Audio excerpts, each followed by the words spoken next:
No So why problem. don't you start by introducing yourself and talk a little bit about what you currently do. Okay. My name is Amy Loden. I'm a board certified internist in St. Louis.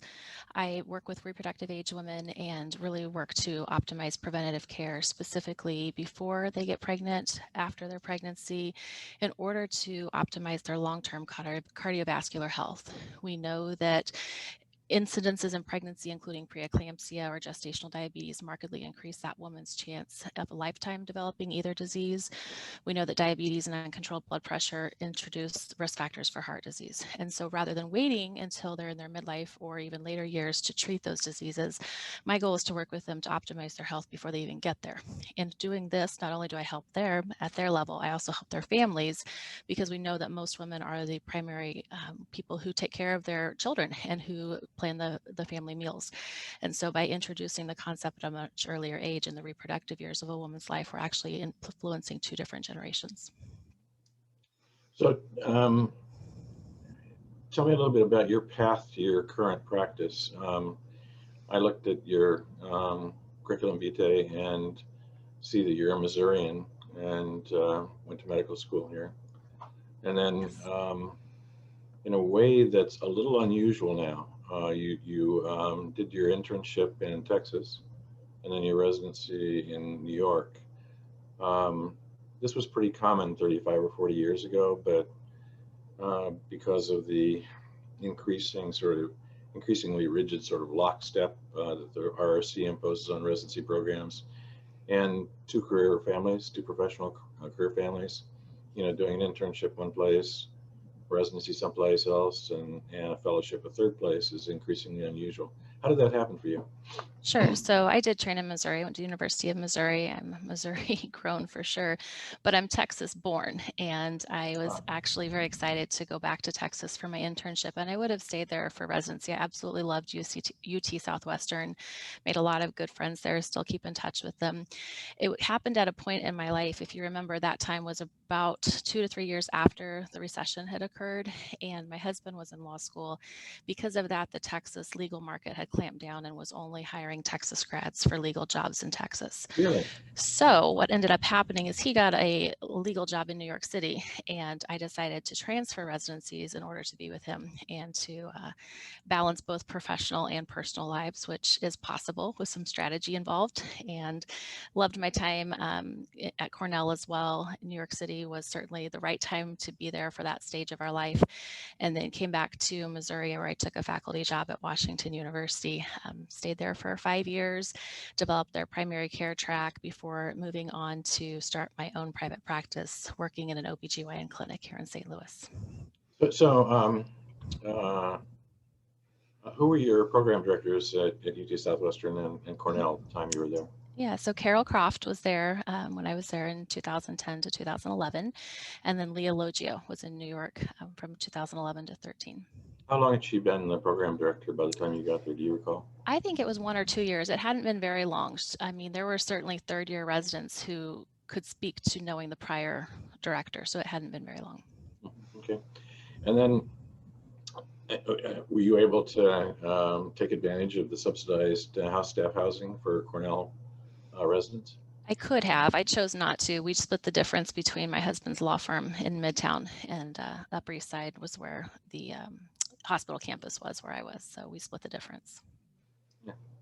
So it used to be incredibly heavily subsidized in that they um, made it very cheap and it wasn't taxable. But then I guess they got an opinion from the IRS, I don't know, 20 years ago or so, that it was taxable as a I benefit. see.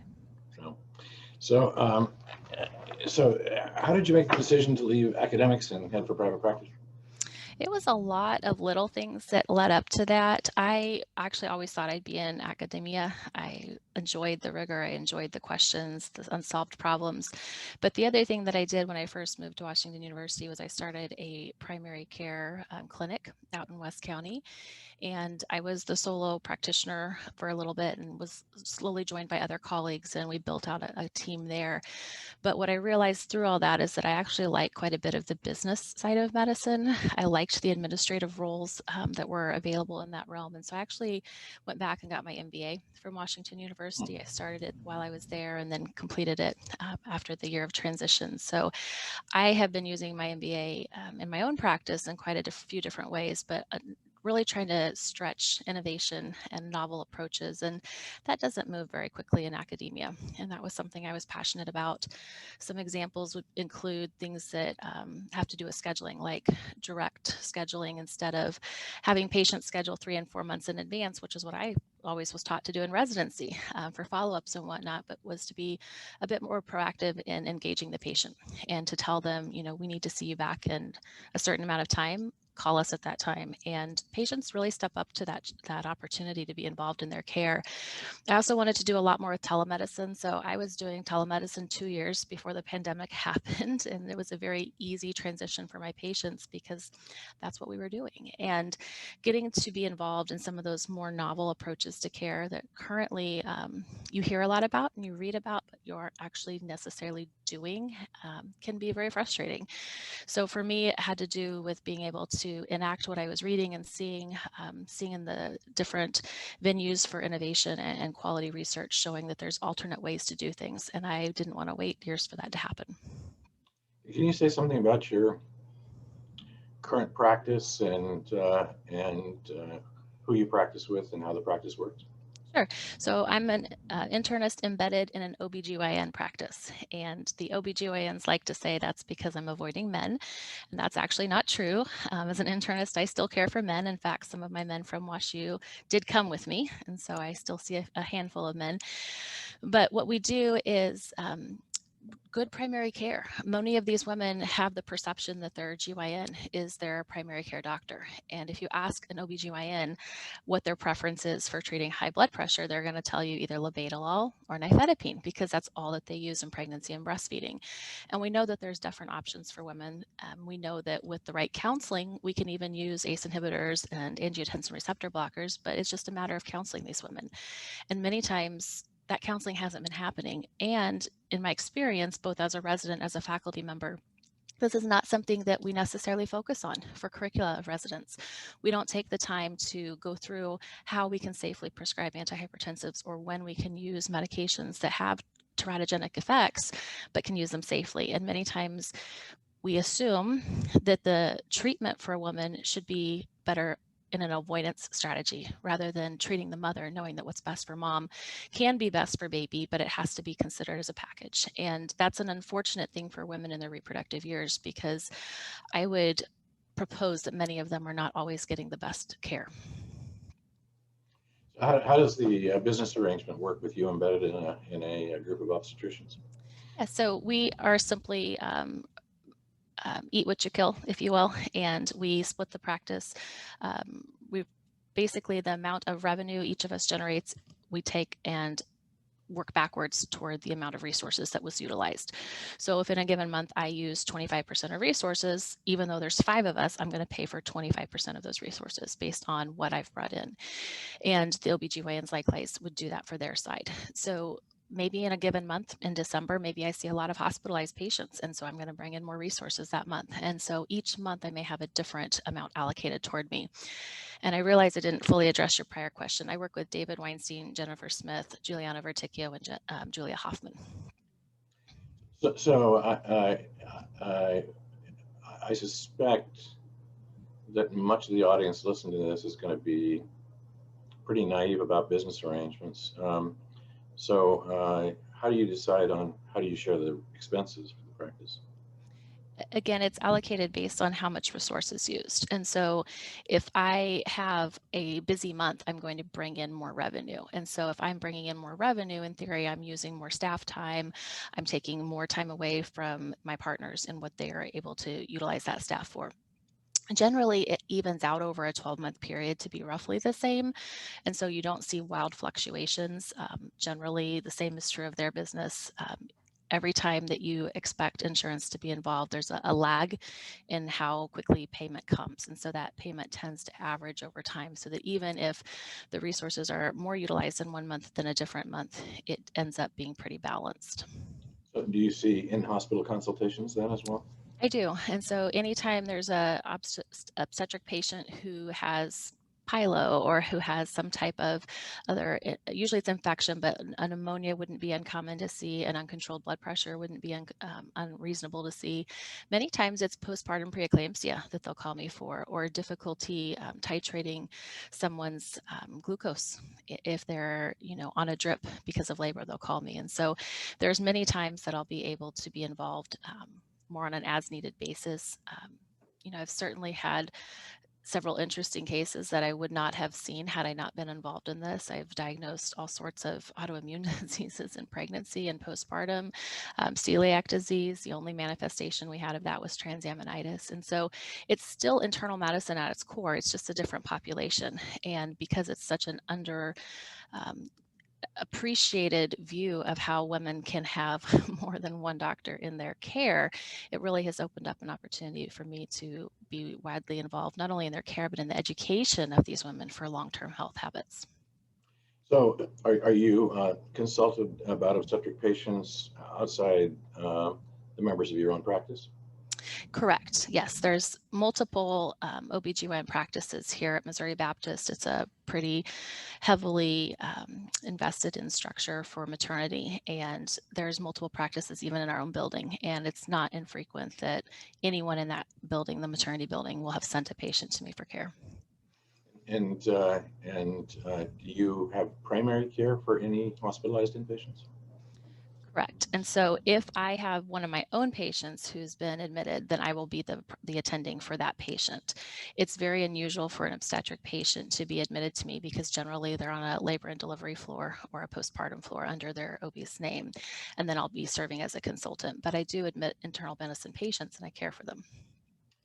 So then you don't use the hospital medicine services. You go to Missouri Baptist mostly. Is that where you are? Right. I'm only at Missouri Baptist. I've got a working relationship with the hospitalists so that if they need extra help, I help them. And likewise, if I'm out of town for any reason, conference, vacation, or whatnot, they'll help cover me.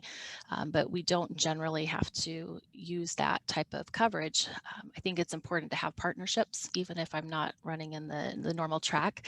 And I've worked closely with all of the Department of Medicine here at Missouri Baptist to ensure good working relationships. But for the most part, I admit my own patients and care for them myself. No, not to perseverate, but it seems to me, it doesn't seem to me to be obvious that generating more revenue would necessarily use more resources. Now, for example, if a significant chunk of your revenue in a given month was generated by your inpatient consultation, it doesn't necessarily follow to me that you would use more office-based resources, and therefore that it would be fair for you to pay a larger share of the practice. Is it your perception that you're being that the expense accounting is transparent and fair? It's definitely transparent and fair. That was one of the requirements I had for taking the job there, is I wanted to be intimately involved with what was happening.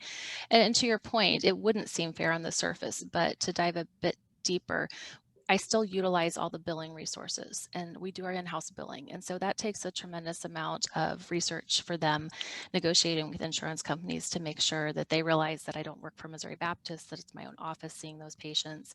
There's still follow-up calls to be had and scheduling for transition of care management. And so it does still utilize resources. It's just not necessarily in the most obvious way. So we sort of already talked about your working in different models. And talked about your decisions to pursue this particular model. One of the decisions that members of the audience are going to be grappling with is whether or not to pursue subspecialty training. Do you have any second thoughts about not pursuing subspecialty training? And I guess in essence, you're sort of a subspecialist now in a way that in the 50s people became subspecialists. That is to say that they chose an area of interest and practiced in that area and gained expertise that way. But to return to my original question, do you have any regrets or second thoughts about not pursuing a subspecialty fellowship training? Not for me. I will tell you, I thought very heavily, and actually until about the beginning of my third year of residency, I actually had planned to go into pulmonary critical care.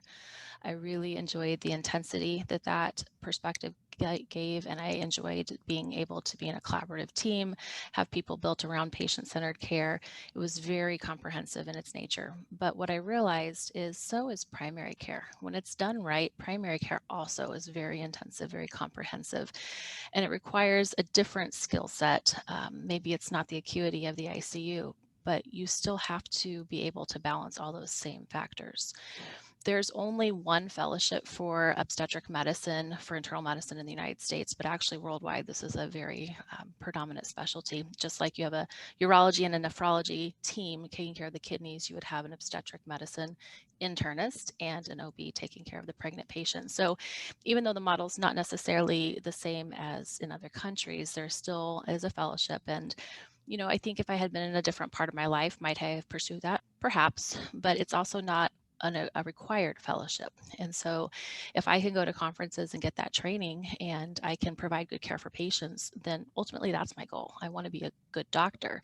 And the best way to do that is to take care of patients well, to stay up to date. And that doesn't always necessitate fellowship training. A little bit about your control of your life and your work-life balance. So I have a professional as a husband. We have 4 children.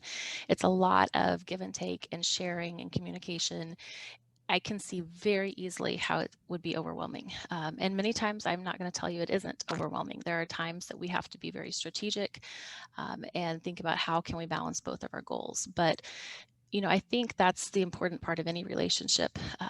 Whether it's in a significant other capacity or in a paternal, maternal to child capacity or a colleague capacity, you have to communicate. And that's what our relationship has really been heavily successfully based on is the ability to communicate and to strategize and to honor each other's preferences, goals, expectations.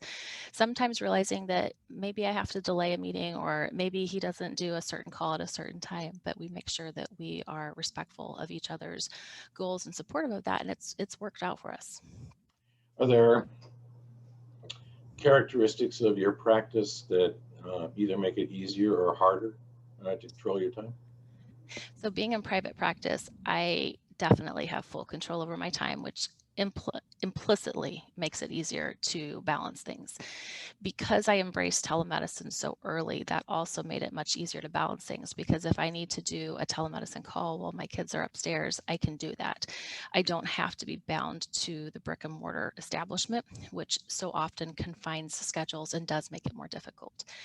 Even when the pandemic ends, I can expect to continue providing virtual care. And so I think part of the reason it's worked for me is because I've thought outside of the bounds of what's normal.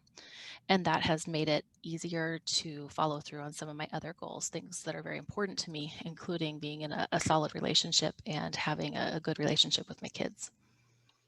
How do you manage call? So I take my own call and I tell my patients, if you have bones hanging out of your body or you can't breathe, you should probably be in the emergency room. And otherwise, you call in the morning and we'll get you taken care of. It's very rare that somebody really calls me overnight because most people are smart enough to know if they have an emergency, they're going to go to the emergency room. I have had a few patients I've had to explain that 2 o'clock in the morning is not the time to call me for something that's gone on for 10 days. That's a minor problem, such as a rash.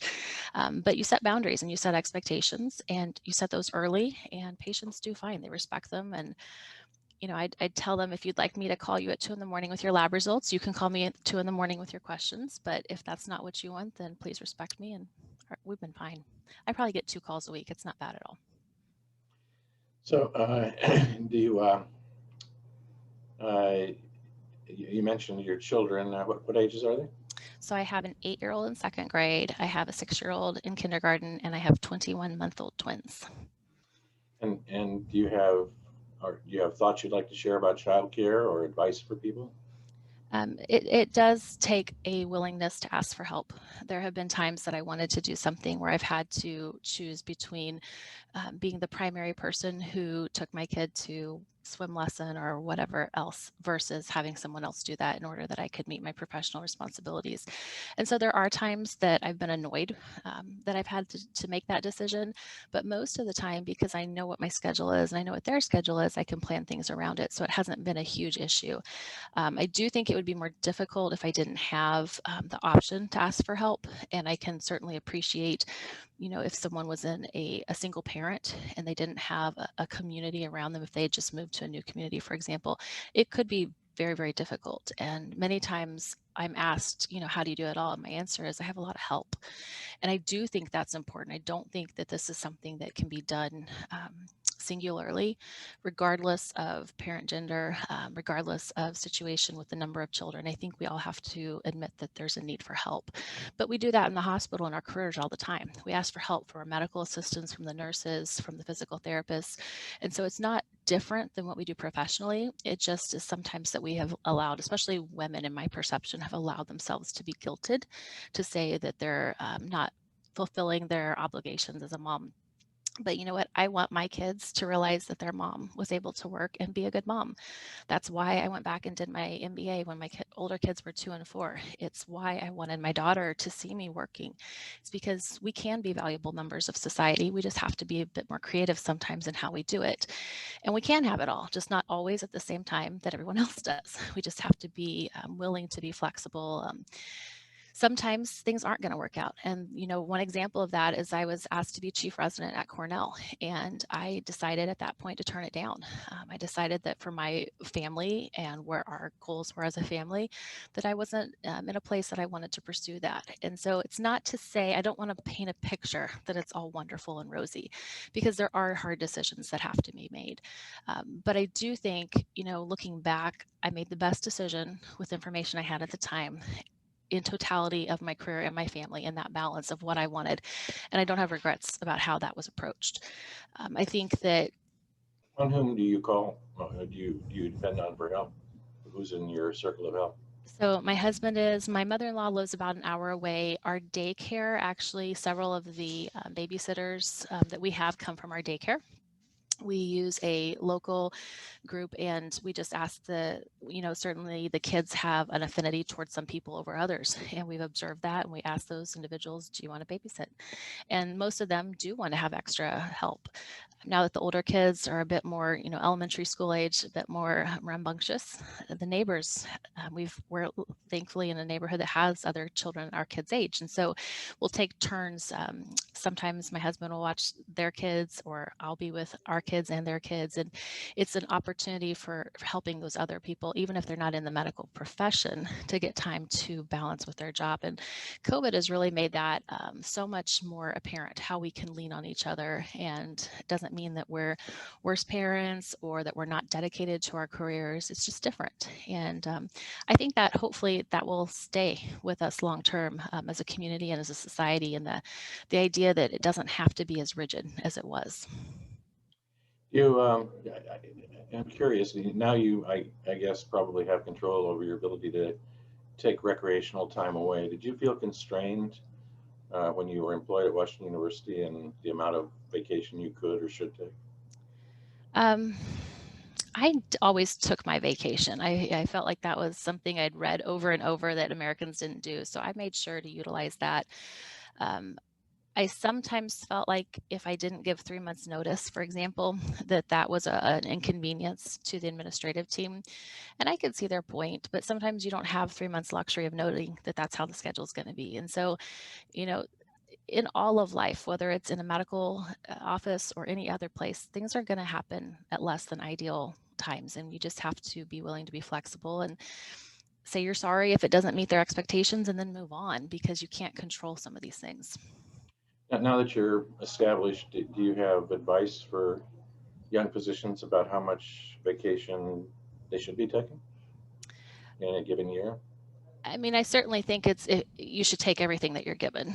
And I think that if you recognize that you're not your best self, that's probably a clue that you need some self-care.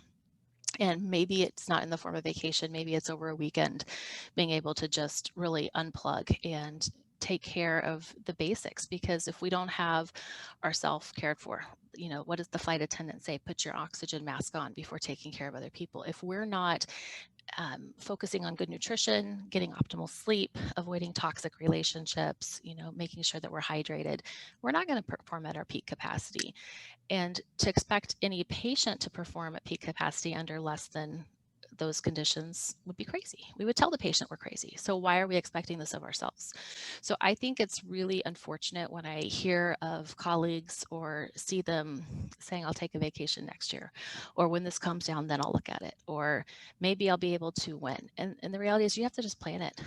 The work is still going to be there. You develop collegial relationships for coverage, and you have to just schedule things or it won't happen. Do you think that emphasis on self-care has helped you avoid burnout? Have you ever experienced or thought you were getting to the place where you're starting to feel burnt out? I definitely think it has helped me avoid more burnout. I do think that one thing I didn't share that I should clarify this year, because of COVID, I've had to actually cut back on my work hours. And that was in order to school our children at home. I do the morning shift, my husband does the afternoon shift. But we both, if we had been trying to do full time in this pandemic, we would have both had some burnout. So I think for me, the self-care wasn't just the basics. It was being willing to say, hey, this is a time in my life that I need to cut back, and I need to have that freedom without guilt to say this is what's best for my family. And next year when school opens and the kids are back in school, then I'll go back to what I was doing. But I absolutely think that focus makes a difference. And I really wish that we had more of that in medical school. I think it starts, as a society, we need to be having this conversation, but at least as a profession, we need to be engaging in that at the beginning of medical school. You've been in practice for a while and you're experienced now, but you still probably remember the circumstances around applying for and negotiating your first job. Do you have advice for people based on that experience? Mm-hmm.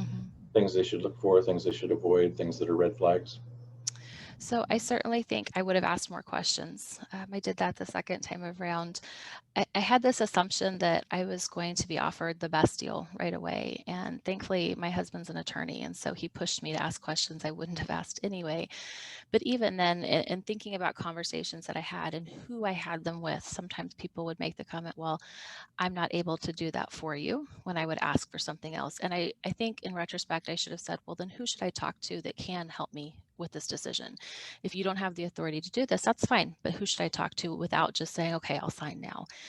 And I think that's a conversation that in the business world, we would expect. It would actually shock us if someone didn't come back and ask for those, additional conversations or push back a little bit. And in medicine, I think because in part, we've always been taught to play by the rules and do exactly what we're told.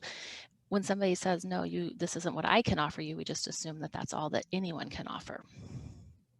And so I think that would be number one. The second thing would be to negotiate more clear boundaries of when is it okay for me to not respond to emails, because we've been trained to respond very quickly. And so early in my career, I got many, many emails from all sorts of different people within the division and the department, and felt like I had to say yes to everything. And I think knowing and having boundaries of what is okay to say no to early on would have been helpful.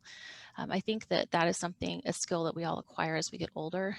And I don't have the perception that it's necessarily a gender influence, but I do think that it's based on hierarchy, and we have a hard time saying no to anyone who is a higher rank, even if that means it's not the best decision for us or our family. And so I would encourage the individual to be willing to ask the questions. And if someone is truly receiving antagonistic responses, perhaps challenging if that's even the right place they should be for their career. So, you're, I guess, no longer unique. There are more and more people that have business training in medicine, but nevertheless, definitely in the minority. So perhaps you've thought about this more than many of the people that will be listening to this. Do you have thoughts about where medicine is going, and where healthcare reform might go, and how that might impact on medicine and choosing a career and so on? Mm-hmm. So I think there's going to continue to be a push for younger doctors coming out of residency to join some type of group medicine, whether it's academic or a big institution, because that's what they're presented with as the normal. We're told continually that independent doctors are the minority, and that's true, but there's still like 35% of us. And so it is a minority, but it's not 3%. And I don't think that information is well announced to pending graduates. And I think if we're not going to be honest with our graduates, then we can expect to see outcomes that we're not heartened by. I think that it's important for mentorship to happen, not just within academia, but within the community. I think there's different approaches to the same problem, and I don't think that it all has to be the common phrase is it has to be an evidence-based answer, and sometimes there isn't evidence. There should be, there we want it to be, and in 100 years there will be. But sometimes we have to look at the factors that we have and make the best informed decision we can. And to some degree, that's what we've tried to do in the business of medicine, is to say, well, this worked, Six Sigma worked in Toyota, so we're going to apply it to medicine, and we're going to make sure that medicine is more lean. But the problem is we're not dealing with widgets. We're dealing with patients who have reactions and have multiple variables. And so we're not being realistic when we say that things have to have the same outcome. It's a good goal, but to be so rigid in thinking is actually, I don't think, helpful to the health of medicine as a profession. I do think that there are going to be more and more internists, as rare as a private practice internist is. I think there's going to be fewer and fewer available to see patients outside of a concierge model of care. I think more and more family doctors are going to go down the same road. And I think a lot of it has to do with the fact that there's a rising undercurrent of physician assistants and nurse practitioners who have been told that they can fill the same role.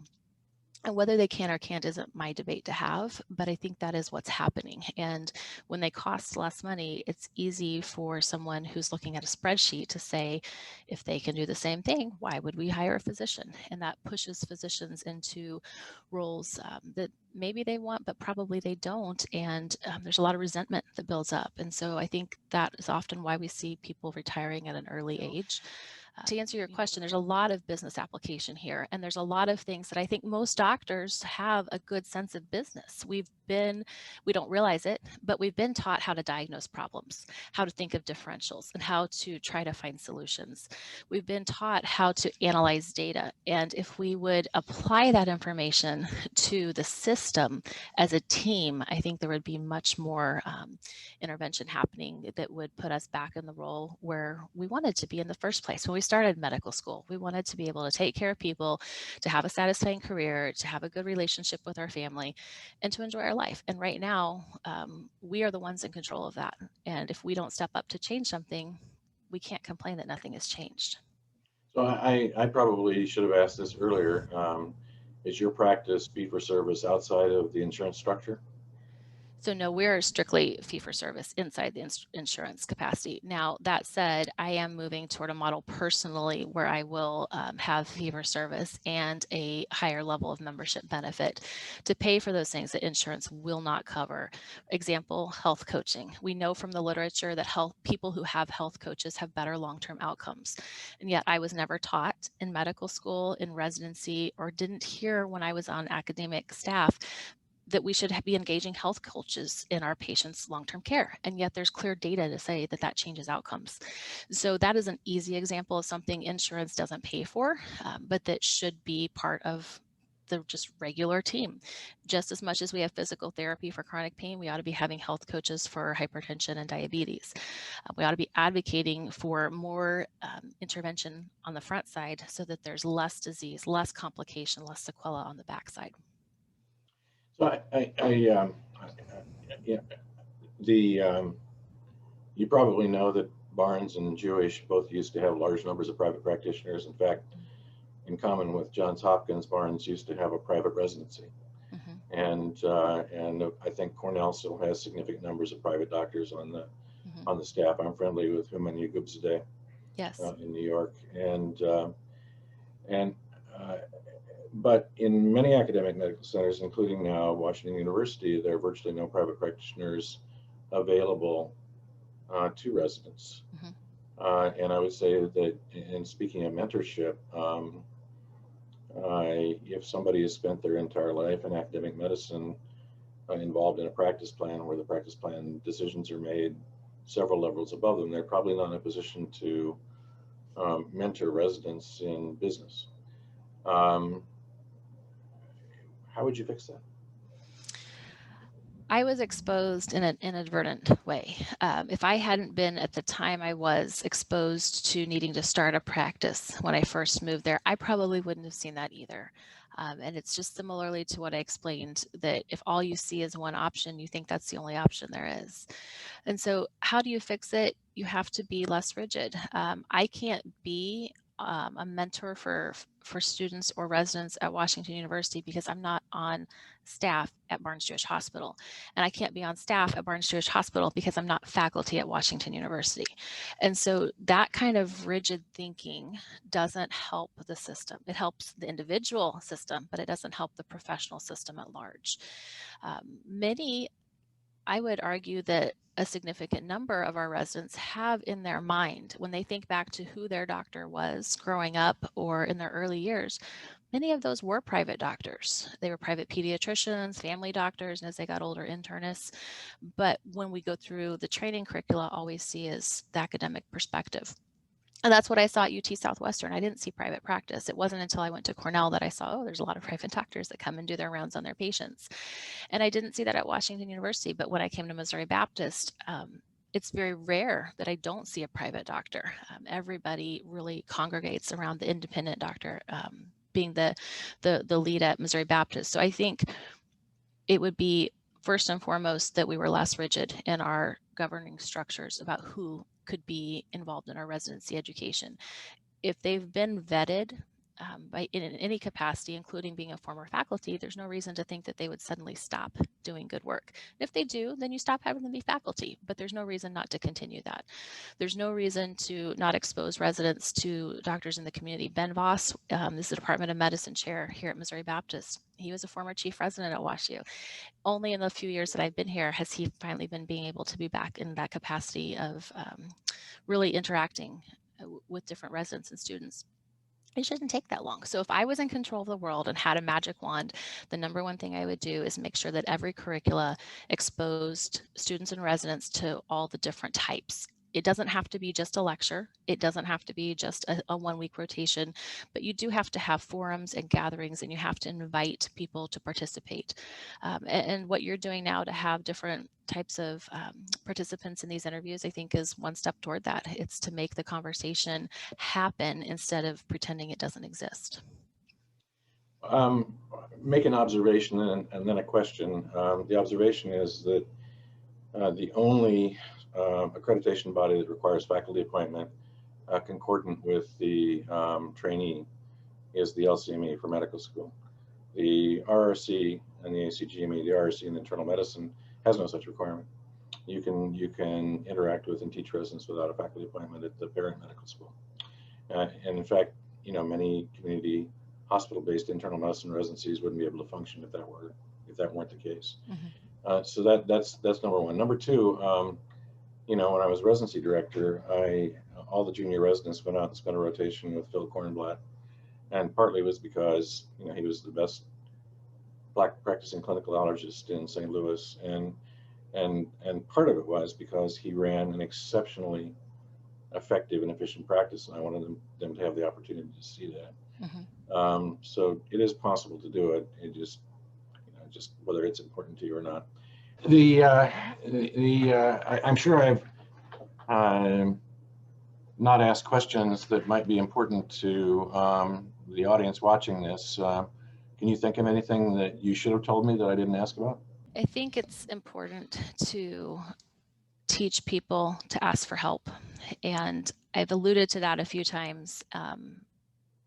I think it's hard for us to ask for help, whether it's regarding burnout, whether it's regarding childcare, whether it's asking a colleague for help in an area that they are more expertise in, but we feel like we should be expertise in.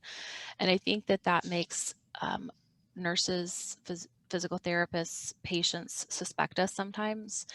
It bothers me quite a bit that we're not one of the most if you ask who's the most trusted professional, it's not doctors, and we should be. We should be right there with nurses. And I think that that needs to have a conversation of being willing to ask for help and being humble enough to say we need help. Carol Croft was my first program director, and one of the things that she said in my end of year exit review is, you're only as good as the people you ask for help and the people who are around you to be helpful to you. And that, hadn't thought of it that way before. And as I considered that, I realized that we do need to be willing to ask for more help. We got to where we are because of help. We got to where we are because of our hard work, but we also need to continue to ask for help to be successful. And there's not something wrong in asking for help. And so that's the one thing I would ask that is communicated, is that people can and want to help you. So ask for help. Right. Thank you very much. Thank I you. appreciate you taking the time. Happy to do it. I appreciate the opportunity and look forward to talking further in the future. Okay, maybe we'll